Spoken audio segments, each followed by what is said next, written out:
Hello and welcome to the Free Cheese episode 672. I'm your Joe Dix, joined by Matt Sellner. Hello. The Free Cheese is a weekly video game podcast about video games brought to you once a week by thefreecheese.com. Last week, we had a new number one with Roller Coaster Tycoon joining the list. And our season continues, our summer continues. This week with Dead or Alive Xtreme 3. Before we dive into that, talk about our time with the game, what we think of it, and of course where it ranks on the list, which you can view over at thefreecheese.com/thelist and all of our stuff over on thefreecheese.com. Matt, what is your dream vacation? I don't even have a good answer. I really don't. Like I like the beach. I like to relax. I'm one of those people just sit out there and sleep and relax and get in the water occasionally. Also have a dumb dream of going to see all 30 active MLB stadiums at some point. So I guess those could be little mini trips. So going stadium hunting or arena hunting. I'm not opposed to, traveling Europe as well. Sure. So it's like three different extremes, but I'm kind of like, I think I found this out about me. I'm really not like the go-getter, but if someone gives me an idea of a vacation, I'll ride along and have a good time. I'll figure out a way to have a good time. Yeah, I'm not going to be the planner. If you ask me to find a hotel, I will try. But you hit me with an itinerary and a rental car, I got your back. I'm also very much like a get there and see what the vibes are, like have a very loose itinerary as well. I can, depending on the destination. Like Japan, I was very happy that we had we knew where we were going, which cities. And in fact, like in hindsight, looking at it, it was just like, maybe we probably could have optimized that a little bit better. Sorry, let me say that. The two destinations we did that on recently, I was thinking continuous United States. Never leaving Central Time, but that also makes easier. Yeah. Yeah, I did an upstate New York trip not too long ago. And that was nice to just sort of like, we knew one restaurant you want to go to, but otherwise, whatever. Yeah. Go see this, go do that, see what's around. I don't know that I still have dream vacation. I want to go back to Japan. There's places I want to see still, but it's funny. I want to do a beach thing. And we always say we're going to do a beach thing. And then we end up like not, The last time we were really serious, like, we're going to do this. We're going to do this beach thing. We went to Copenhagen in November where it was rainy and I had the flu the whole time because it was so cold and rainy. But it was a great trip. I had a great time. Copenhagen was beautiful. Can't always, we took a vacation with Dead or Alive Xtreme 3. Scarlet, in our case. And we're here to talk about it. Dead or Alive Xtreme 3, developed by Team Ninja. Published by Koei Tecmo. Released for PlayStation 4 and PlayStation Vita originally in two of its forms. Fortune and the other one I forget. And then later released as Scarlet on the Nintendo Switch and PS4 in 2019, March 20th, 2019, to be precise. Never released in America. However, it received an Asia region release. So not Japan specific, but Asia, which means it has English on it. And it means if you get yourself a copy of it, you can play it in English, if English is your preferred language. The back of the box reads, let's go on a vacation together. Spend the hottest vacations with your favorite girls. Choose one of the 11 girls and enjoy a variety of activities together, including beach, volleyball, and other games.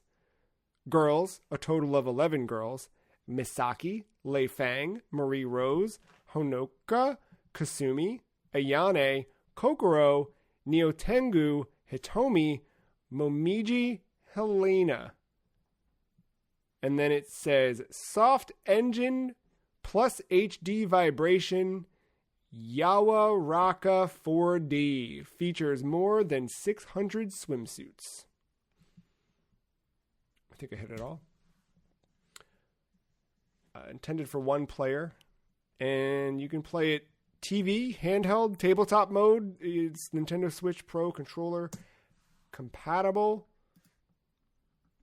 Before we dive into the game, I would like to know, how did Dead or Alive get to this point? Do you know the history of how Dead or Alive got to this point? Not really. No. No. I have I think I have more so theories or guesses, but nothing. I mean, Dead or Alive didn't have far to fall to get to this point. Correct. Have you ever seen Dead or Alive 1? Probably. At some point, probably. Insane. So Dead or Alive, for those uninitiated, has always been a game that emphasized its unique juggle physics, as they called it, which is really just making boobs bounce in a video game. Dead or Alive 1 is cartoonish. It does, I mean, to be fair, none of the juggle physics in these video games ever resemble reality and the way that boobs move. But my God, if you look at Dead or Alive 1, it is so silly looking. It seems like a physics simulator. You know what I mean? Like when you play with a 3D physics engine or something, and just turn that's all they did. They went wild with it, just to say that things bounce around. In a fighting game, Dead or Alive is a fighting video game, but any of the female characters who are fighting were just flopping all over the place. They make Dead or Alive, they make Dead or Alive 2, they make Dead or Alive 3, and in the midst of making Dead or Alive 3, they received feedback from Dead or Alive 2 fans who said, boy, we wish you would do some mini games like, Tekken had done, like Mortal Kombat had done, Street Fighter had the fighting the car thing, and Team Ninja and Itagaki said, we're not going to put mini games in our game. We're going to spin it off entirely. We're going to make Dead or Alive Xtreme Volleyball. And so they did. Using the same fighting engine, but instead of fighting, you're now just playing volleyball. Plus, they canonically placed an ending for the end of Dead or Alive, stating that Zack wins the tournament. Zack takes his earnings, opens up Zack Island, and then invites all, air quotes, all of the contestants to his island for the next Dead or Alive tournament. Except Zack tricked him. He only invited the ladies. No men allowed. And in turn, had them all compete in beach volleyball and tug of war and other mini games to, see who won. And they made a second one of those, beach volleyball. And now this is the third one of those. They dropped the beach volleyball from the subtitle, but that's kind of how we got there. My follow-up question, knowing how Dead or Alive got to this point, is how did we get to this point where Dead or Alive Xtreme 3 made it to the list? So, I'm going to be on a soapbox here for a hot second. So, the original intent was Dead or Alive Xtreme Volleyball 1. But I couldn't finding a way to play that currently seemed tough. Especially if we're trying to get physical and we can and stuff like that. So, I I saw the next best thing of, well, 3's out there. 3 is on Switch and is not available in the American eShop, but I know Joe has already made a Japanese account and has bought games through the Japan eShop. Mm-hmm. I can just do that myself.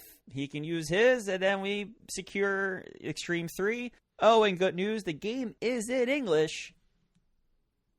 Just turn on English when you go to boot it up. So that's how we got to 3.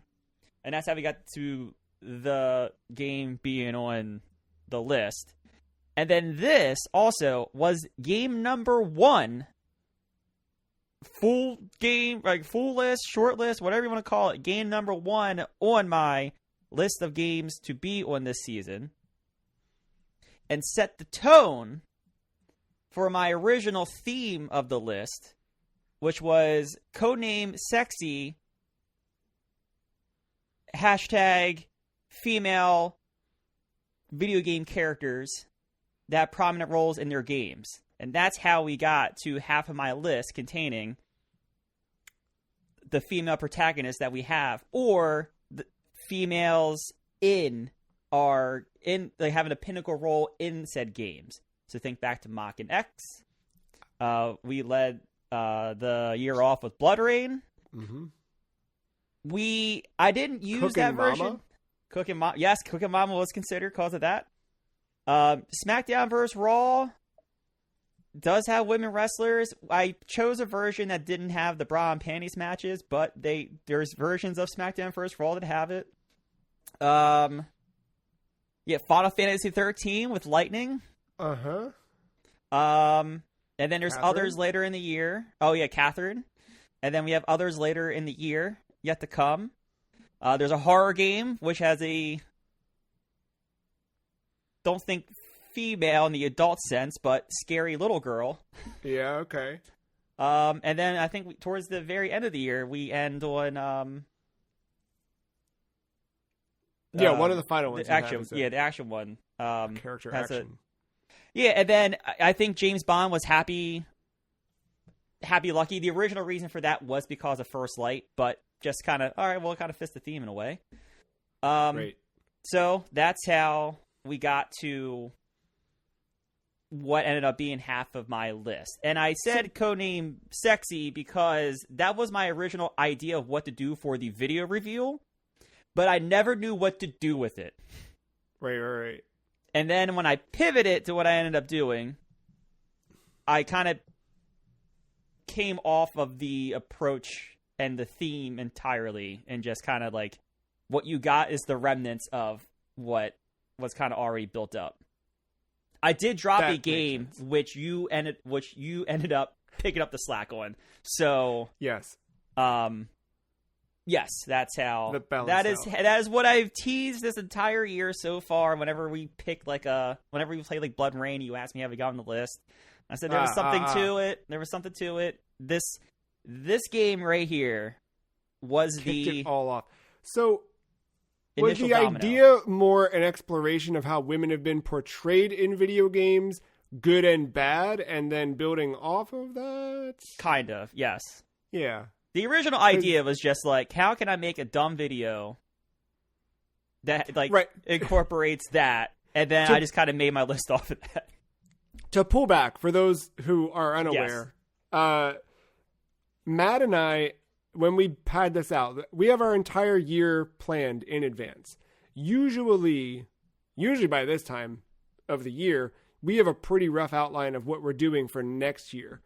In August, we really start to lock that down. And then somewhere between September and October, Matt and I are working diligently for a big reveal video where we will reveal to one another what we're playing for the following season of video games, the following calendar year. What's fun about that is nobody else sees it. It's just us. But we put so much time, hours, days into writing scripts, cutting together footage, capturing footage, editing. Yeah, production. Like every year I buy a new piece of equipment to make my life easier. Yeah. Matt has bought green screens, all this stuff, and really just for us to hang out have a drink and laugh at something stupid for, sometimes upwards of 90 minutes per presentation. And you never see it.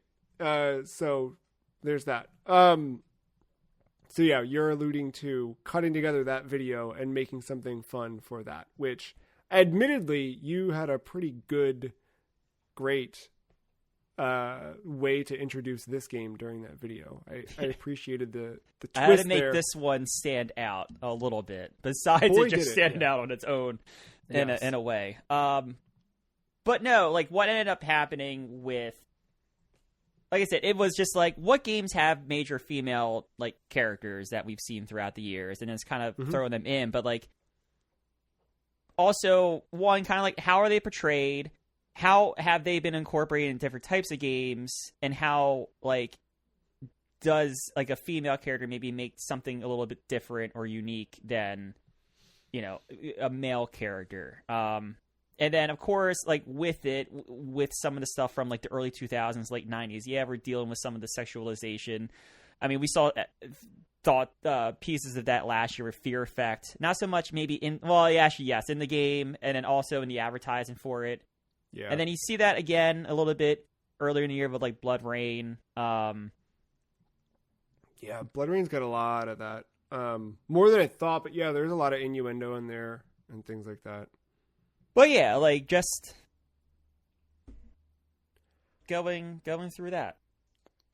Yeah. I think, like, yeah, when we're looking at the history of women in video games, you can't not talk about Dead or Alive for how, objectifying it is, and very clearly designed for a very singular purpose. But yeah, I remember a couple years ago we did a bit for the podcast where we'd each bought a console that we never owned before and spent the year playing it. You bought a PSP. I bought the original Xbox, and the original Xbox has quickly become one of my favorite consoles that I own, maybe because of the tangibility of like going and buying a thing at a retro game store and doing that stuff, or like seeing a game that I want to play and then seeing like, oh, I can just order that from someone on eBay or whatever, and like jumping into it. But because of that, I'd explored, the top, every GameSpot, IGN, all of those like top whatever lists of games. And often Dead or Alive Extreme Volleyball is on those lists, or it's talked about, or people are like, yeah, I know, but the volleyball's not that bad. It's pretty good. It's sort of the sentiment I'd heard.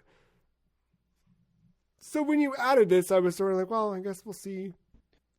So yeah, I will come out and just lead too. Like, I also thought this was a volleyball game. Yeah. With, oh, haha, they're in skimpy bikinis because that's what the series is, and blah, blah, blah. But I thought at the core here, I would see like a, I'm not saying this is going to be the most, like, I'm looking for volleyball 2K20, I'm not looking for that. But an arcade volleyball game with some mechanics, maybe like a fighting meter, because this is off of a fighting game, and some cool like game breaker things you would see in NBA Street, mechanics like that.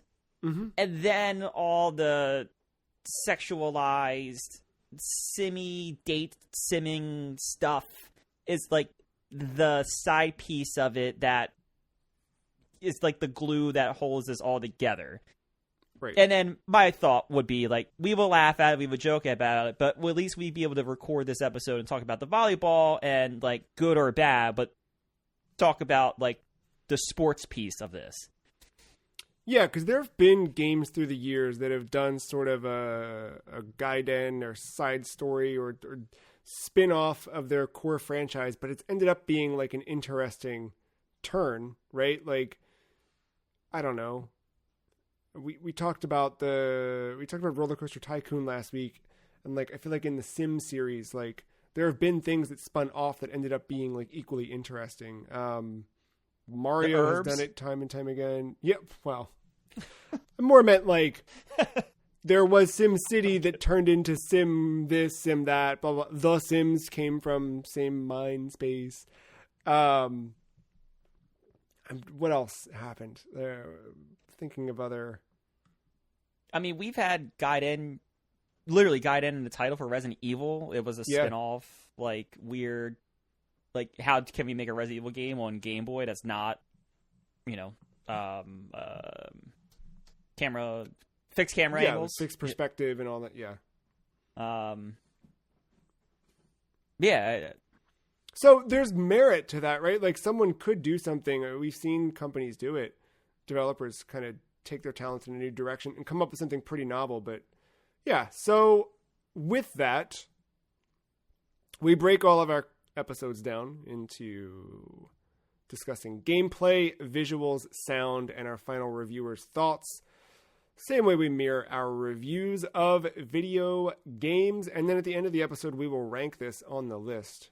Thefreecheese.com/the list is where you can go to view all 191 of our current rankings. Jumping into gameplay.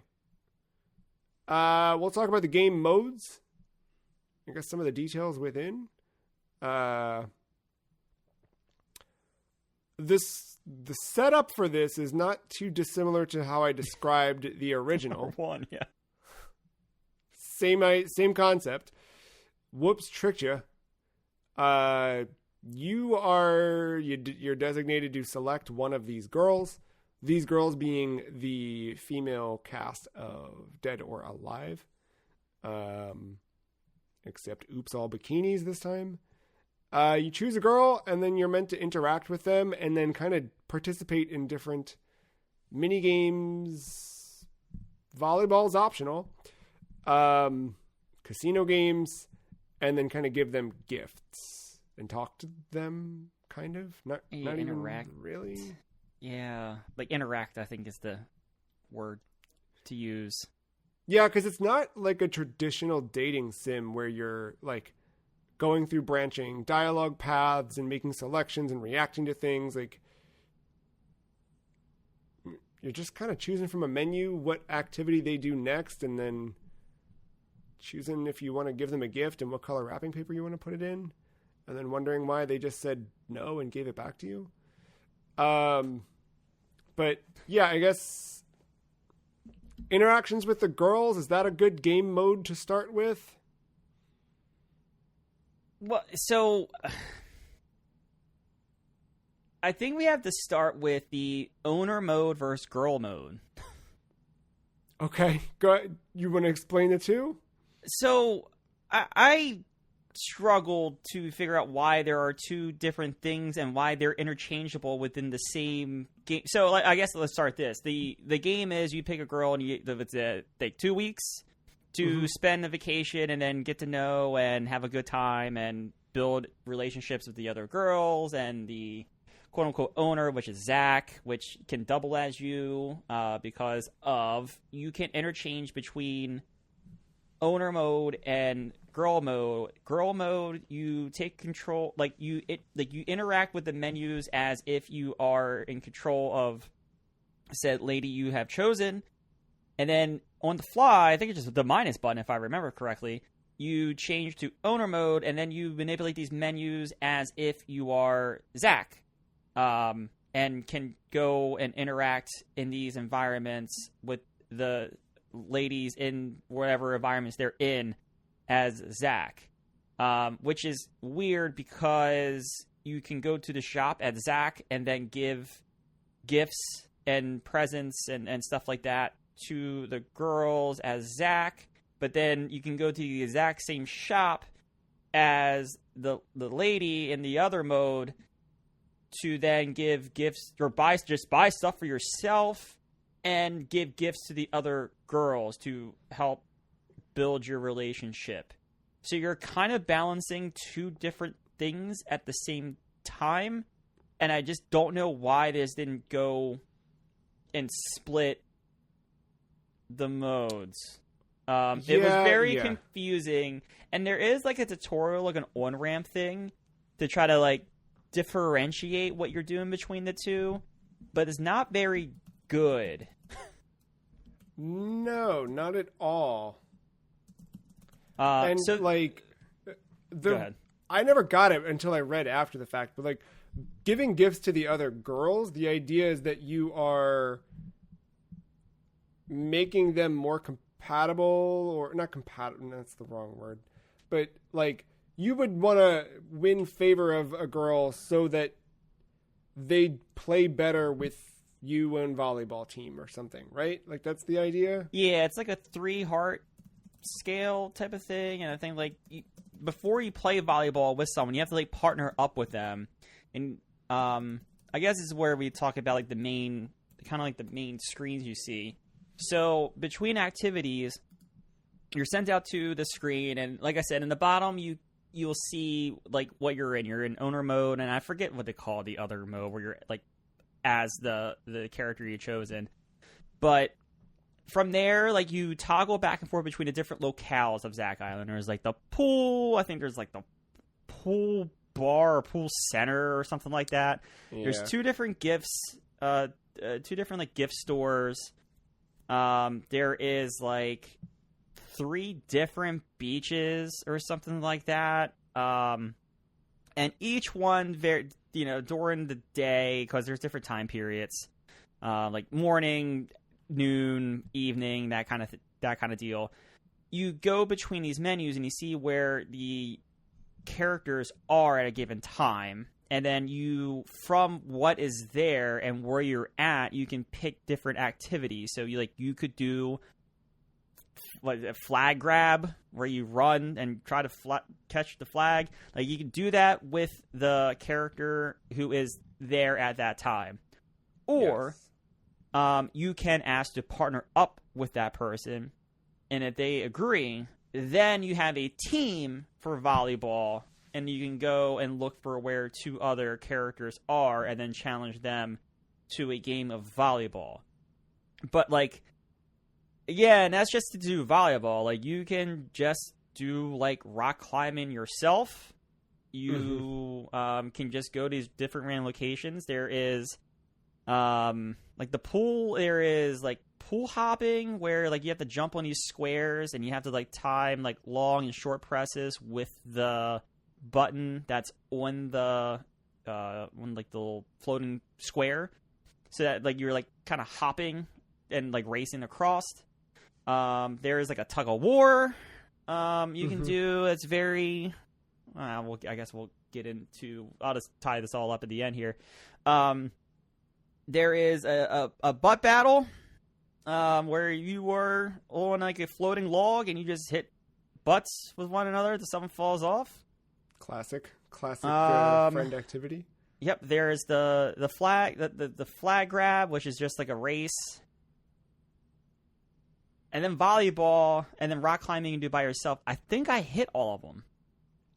I think you did too. Unless there's stuff that you unlock way later on, but I don't think there is. So they are all just like 2-button things. There are no mechanics to any of this. And the volleyball is the most shallow thing I have ever seen. Now, granted, they dropped the volleyball from the name of this one in particular. Yeah. But if they have been expanding the mechanics of volleyball, they either lost them here or these beach volleyball games have never been that good. Period. Yeah, because like now I'm wondering, like after playing this, like all the people who've said like, "Oh, the volleyball's pretty good," like it seems like the cliched, like, "Oh, I just read Playboy for the for the articles, yeah. Right?" Like it's almost like that kind of level of like, if you're playing this and like you're telling me it's pretty good, like then yeah, you were just in it because there's girls to oogle, because it's not good. I've played better volleyball. No, it's not good at all. And then when you look at the other stuff that you just described, all those other mini games, I struggle to even call them a mini game because they're not even as complicated as a Mario Party mini game. I think like if there were something more akin to a Mario Party thing, then you could maybe make an argument that like this is, it's a mini game collection that just happens to be a little lewd.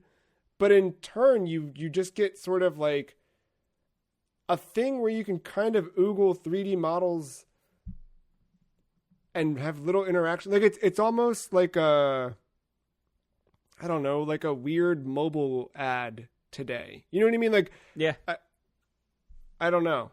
Or something like that. Like it's very minimal interactivity. The most interactivity I think you get comes from the casino. Because they do actually make games you can interact with. You get, it's 3 games. It's roulette, it's blackjack, and it's line. Oh my God. Poker. I wrote it down. Poker. I thought blackjack and poker. Yeah, okay. But even those, like, there's better digital versions of those, like, casino-style games that you could play in other video games. There's dedicated blackjack and dedicated poker games that are good. But I've also seen other games have, you know what I mean? Like, yeah, Red Dead's poker is far superior than this. And you could just, you could buy Red Dead and just play that, play poker and do nothing else but it. So, yeah, and I think like the fact that the casino is like the deepest part of it. Granted, I guess you're technically, if you win, you're winning credits you can then go use to spend in the store. But the casino's not even that deep though, because they do the thing. It's the same like kind of idea as when you're going in the casino, because like because the way you get to the casino is it's nighttime, and you see the character you've chosen just sitting bedside, just kind of idle animation. And then there's, menu items to do just like anything else, but they're moved to the top now. And casino is one of them. So you go to the casino, and then it gives you the 3 tables, and it tells you what characters are all there. Like, you can interact with them, or like if you're winning, you can build a really, spending time there would be upping the relationship, level with these characters. But that's not even it. You're literally playing for the credits, or whatever the currency is that you would end up buying to splurge for new bikini models. Right. There's over 600, Yes. So yeah, like even like the deepest part of the game mechanically isn't the deepest part of the game, because you're not even achieving any progress towards, I guess, the main focus of the game. Yeah, no. And past that, you're just doing that through a cycle of 2 weeks until the, vacation's over. And then move on to the next one. Yeah, that's about it. Is there anything else gameplay-wise to cover?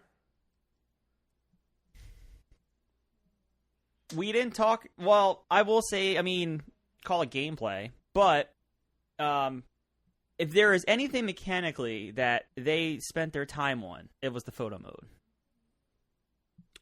I think I did... So the other thing I guess we didn't mention is there's always in the top right corner, there's an objective to do next. And that usually ends up, or at least in my short time with the game, ended up shaping what I would do next as an activity, because Zack is telling you something to do. So I wouldn't have known about photo mode or even gone to it. Zack said, like, go do photo mode and make sure you take a picture of whatever it was. So I did rock climbing and then did photo mode. And the fun thing there was, like, the camera spun and it completely, like, unloaded the texture for the rock that was being climbed. So it's just the girl, like, basically floating in midair in a climbing animation. That's amazing. But that was fun. What else went into the camera mode? Because I don't remember now. I remember that. That's all my memory is of it. Well, like, if you go to, like, the pool, I think both pool entries or pool locations give you the option to go photo with either girl that's there or your character. And then, yeah, it's like a modeling session, and if you bring items to it, you can make them do different things. Okay. It's like that. It's like a photo modeling session for someone that is looking for that type of thing. And being in it felt very awkward for the 2 minutes I was in it, and I don't think I visited it again. Yeah, no. And I think that's a lot of this game is just awkward to be in, especially for what I said about 15 minutes ago. My expectations of this game, not that I didn't expect any of this, it was I thought this was a volleyball game with this to the side. Right. And so, yeah, when you're just constantly like being told to do these things or is expected to do these things to progress like your relationships with the other characters, it's just awkward. Because your reward for like doing these like bad mini games and bad interactions is different color or sized bikinis to put these girls in, and then yeah. There's a couple other things. I'll save it for like our general thoughts as we close out. But I guess let's move into visuals. First question, I had one weird thing. So for you, did the game run well on Switch? Yeah, I think so. But to be fair, I think I played this Switch 2 exclusively. Not that there's a Switch 2 version, but I think I only played it on a Switch 2. Same here. And the thing that was interesting to me is I bet nobody cared to test this on Switch 2 up to a certain point. When I played Roulette. Oh, I didn't play. It's not my casino game, so I never played Roulette. It froze the controller. So I couldn't make bets after round 1. I couldn't move the cursor. The game was still there. The game was fine, but the controller completely stopped working. It was turned on, and I was like, all right, I'll hit the home button and like disconnect the controller. I couldn't hit the home button. So I needed to go physically over to the Switch and put it in sleep mode and then wake it back up and then re-wake the controller and jump back in. And then it was fine, but it, completely locked everything up. Odd. Very odd. Yeah, that's weird. I'd play poker and blackjack, but I never went to roulette because I hardly ever IRL go to a roulette table. Yeah. I did it just to sample and, art direction. I mean, is there anything of note to call out or? Look, do the character models, like, for character models look fine? Yes. Do the environments look fine? Yes. Like, I don't think, like, this isn't like a bad looking game if you take it for what I'm trying to say and not anything else. Yeah. It's not a bad looking game. I actually think it looks pretty good. Like, well, yeah. Like in terms of like graphical fidelity, it's not bad in that regard. But it's also pretty empty. You're mostly interacting with menus. Yeah, sure, but I'm kind of thinking like when you are in game, yes, the mini games are shallow, but like they run. The animations fine. Play out well enough. Yeah, like the engine they're using is fine. The only thing I think that sucks about that is like for how limited this game is, I did have a repeat like whatever interaction I did. Like the girl did the exact same thing that she'd done the last time, and I was just like, couldn't have done like 20 of those per character. I don't know, but like for me to play it as little as I did and see repeated content was sort of like okay. Yeah. I mean, but I also, how much Madden do you need to play until you start hearing the same narrator too? Sure. Other than that, sound, nothing stands out to me. I mean, everyone's voice acted. It's generally like throwaway one-liner kind of stuff, but they did hire voice actors to voice all the characters. I was gonna say, I mean, nothing as far as music and other stuff, like nothing was offensive, nothing stood out, like you said. And I mean, like you said, there's voice acting. It sounded fine, but again, the game's in English, but all the voice acting is in Japanese, so like a lot of it's going over my head if it's good or bad. I would think I'd be able to pluck out bad. But but I don't know, like if it's like okay to great, I don't think I can distinguish that part. Yeah, and I didn't check to see if it's the same voice actors that do the characters in the fighting game, but you know, you're getting sort of similar acting to that, I suppose. And kind of from there, like just thinking about like final thoughts about this, it's more like, who would I recommend? Like, one, what am I missing? And two, like, who should buy this? Because there's part of this where I'm playing it and I'm like, we're not the audience for this. But then I'm like, who's the audience for this? Because I think even people who are looking for something, you know, in this realm or a little pervy or a little whatever, there's plenty of options out there. And I think, like, does this game make more sense in a world before Valve allowed full pornography onto Steam? Like, is there still an audience for this? This was the first game in the series that didn't come to the US. And when people asked the creators about it, it was just sort of like, well, sentiment in the West has changed, and that's that. They did put out another one of these last year. Again, only over in... I didn't even know that. Yeah, I'll pull it up and find out what it was called. But it's another, you know, in the series. But yeah, like... I don't know who wants this. And I don't mean that to be like... I don't know. Like, I can't even, like, say, like, you know, kid to trick their parents. Because, like, they dropped the beach volleyball. Like, is it called Xtreme? And the cover art has, like, 2 girls on it. This is the right... I'm looking at Fortune's cover art, but I'm assuming they're all very similar. Yeah, you're not getting around it with the beach volleyball thing. The one that came out last year was called Venus Vacation Prism, Dead or Alive Extreme. It's advertised as a dating sim video game, released only in select Asian countries. Still Team Ninja, and yeah.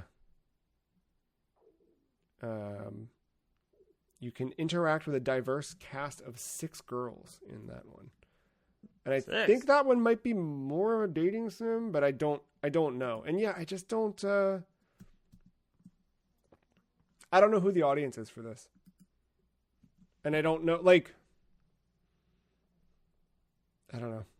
Yeah, I wouldn't know either.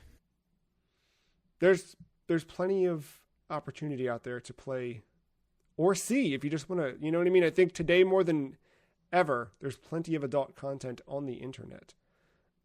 Paid, free, whatever your bag is. But yeah. It's a curiosity for sure. But it's something where, like, I wouldn't even recommend it as a curiosity. Maybe the original one on Xbox might be the curiosity to see, like, what it was historically or something, but yeah, like, I mean, I looked it up after the fact because I was just curious. Like, did we start here and then go here? You know, kind of thing. Yeah. But it seems like the first game, I can't see the volleyball stuff of it, but like the dating island stuff is all still in that first game. So that makes me think, like, has this series really evolved besides just graphically and engine wise for obvious reasons? Right. Well, hey, you know, we learned.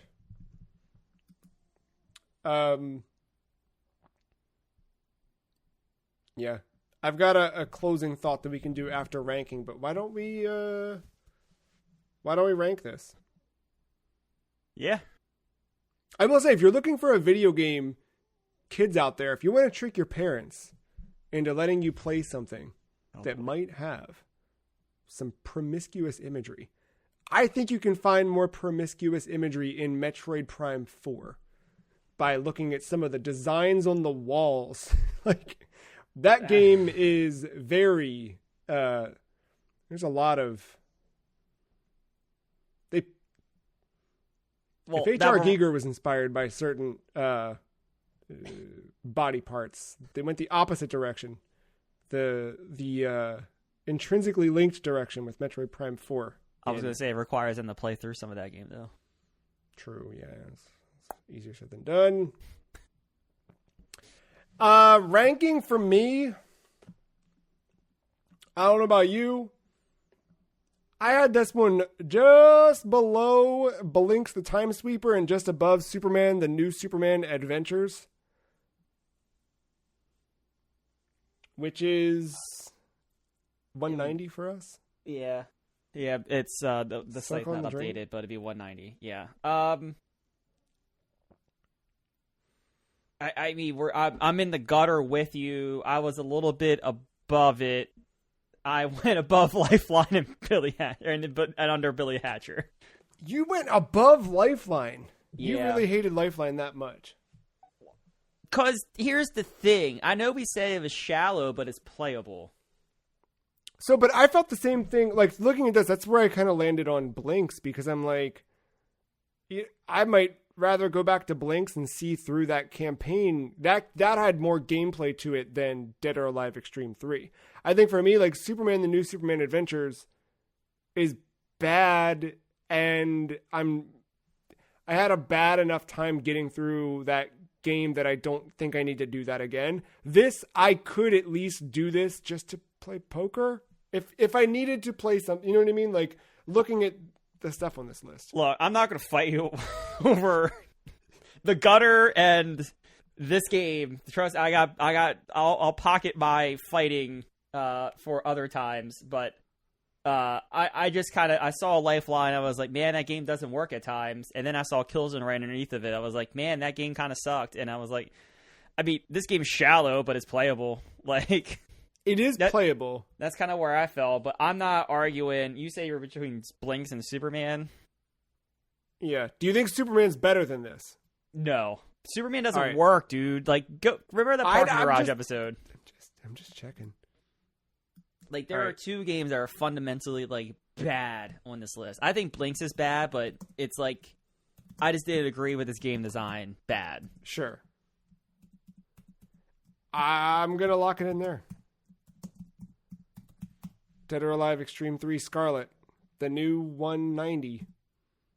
Thank you, Team Ninja, for your work. Here's what I'm going to close with. I think I have this in my review as well. But if you're going to make a Japanese eShop account, here are some things you can buy or not buy instead. Number one, the Aleste Collection. That's a series of shooting games brought to you by the fine folks at M2. It has the exclusive GG Aleste 3, which is a modern Game Gear game designed and released in 2020. You can't go wrong, Matt, you especially, with any of the powerful pro Yakyu games. Yakyu is the word for baseball in I've Japanese. heard of these games. Yep. And Powerful Pro, it's Konami's little baseball games. Very fun. They're a good time. And then lastly, you can download all of the equivalent Nintendo Switch Online console libraries. So if you have the NES library from your Nintendo Switch Online subscription, you can download the Famicom one. And there's some unique games in those Japanese libraries, especially when you get up to the Game Boy Advance. You can play Mother 3 on your Switch, albeit in Japanese, so best of luck, but you could play it. But there's a couple other things that are exclusive to the Japanese libraries on Switch Online that are worth checking out. So do that. You can do that for free if you're already paying for Switch Online. If you must spend money, I think it should go to the Aleste Collection. My final thoughts. Next week, we're back to playing video games. We are checking in with No More Heroes and Grasshopper Manufacture. And it's unique. It's a unique game on the list, and we'll talk about it next week. Yes, very much so. So come back, do that. Nintendo Wii. Play your Wii. I recommend it. I think the Wii is a fantastic console. Always have, always will. It's fine. Come on. It's fine. Well, with that, thank you, Matt. Thank you, listener, for listening. We'll see you next time. Bye.